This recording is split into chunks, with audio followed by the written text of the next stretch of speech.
morning, I'd taken 2 strong doses of ayahuasca because the first hadn't really kicked in, and then I took another one. Have you done that?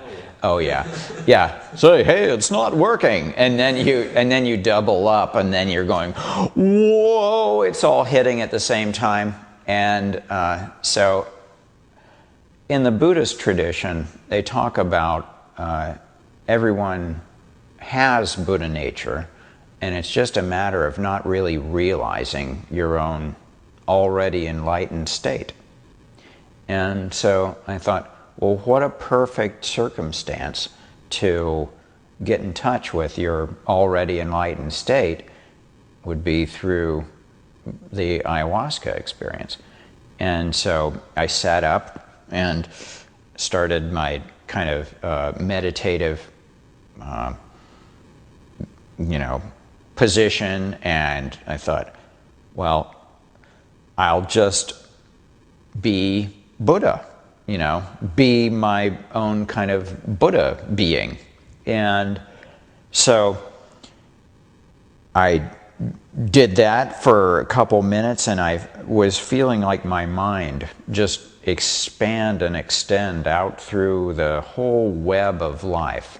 And this was the jungle, so it was very fertile and chirping and lots of animals and all the flora and fauna, and extending out through the cities. And somehow, the mind is able to extend and expand out through all these beings. So there was a tremendous, wonderful expansion of interconnectedness with everything. And then there was this wave coming back of the suffering and the pain of all beings, and there's, whoa, like, oh my God, so that's why not everybody is doing the Buddha thing. It's like, because you're opening yourself up to all of the suffering, because you're being the beings. And remember the First Noble Truth of suffering. So it was all coming home to me, and it was it's like being a pain magnet. And then there was another outflowing of, well, what do you meet that with? You meet that with the ocean of compassion that you are. And so then there was a wash back of compassionate bodhisattvic love, that was going out through this great web. It was amazing, like kind of give and take of this energy. And in the middle of that, then there was a kind of taunting voice in the back of my mind that was saying, oh, you're such a good Buddha. Oh, look at Mr. Enlightenment there.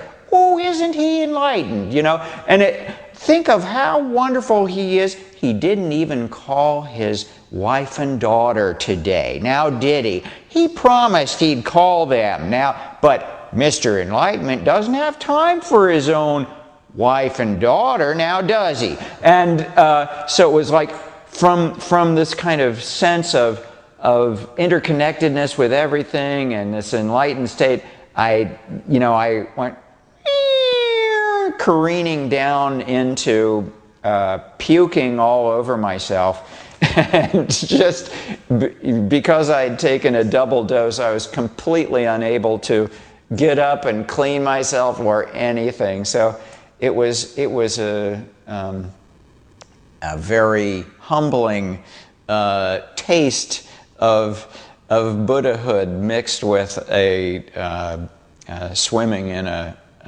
the swill of my own vomit.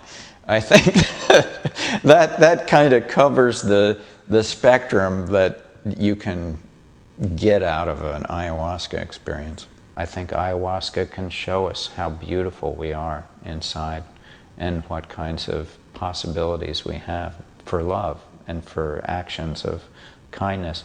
One of the great assets of ayahuasca is that it's plants.